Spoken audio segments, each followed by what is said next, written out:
காதல் கொண்டையில நடிச்சிட்டு இருக்கிறேன்னா இப்போ அங்க இருக்கிற டைரக்டர் தனுஷ் கிட்ட ஆடிஷனுக்கு போட்டோ எடுத்துட்டு வந்தா எனக்கு நடிக்க சான்ஸ் கொடுப்பியா? குடுப்பீங்களா சார்? நீ இல்லாம நான் இல்லையே கண்ணா.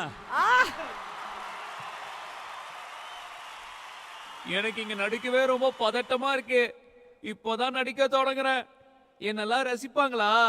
எனக்கெல்லாம் யாராவது கை தட்டுவாங்களா? ரொம்ப பயமா இருக்கு. எனக்கு ஏதாவது அட்வைஸ் சொல்ல.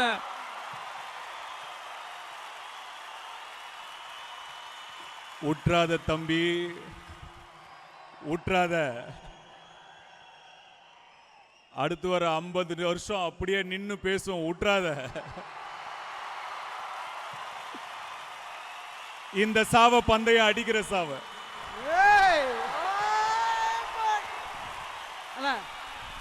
இவ்வளவு நேரம் உங்களுக்கு நீங்களே நிறைய பதில் சொன்னீங்கண்ணே. ஒண்ணுண்ணே, குபேரா அப்படின்னா எல்லாத்தையும் அள்ளி கொடுக்குறவர்ண்ணே. நிறைய விஷயங்கள், ஹெல்த், வெல்த், ஹாப்பினஸ் எதை கேட்டாலும் அள்ளி கொடுப்பார். இப்போ ஒரு குபேரர் வந்து ஒரு 3 விஷயம் கொடுக்க போறாருண்ணே. அதுல நீங்க ஒன்று செலக்ட் பண்ணணும்னா தனுஷ் சார் எதை செலக்ட் பண்ணுவார்? லவ் அள்ளி தர்ற குபேரன், நிம்மதி அள்ளி தர்ற குபேரன், செல்வத்தை அள்ளி தர்ற குபேரன். நிம்மதி இருந்தா அன்பும் செல்வமும் அங்கதான் இருக்கும். அதனால நிம்மதி தான் அள்ளி தருவேன்.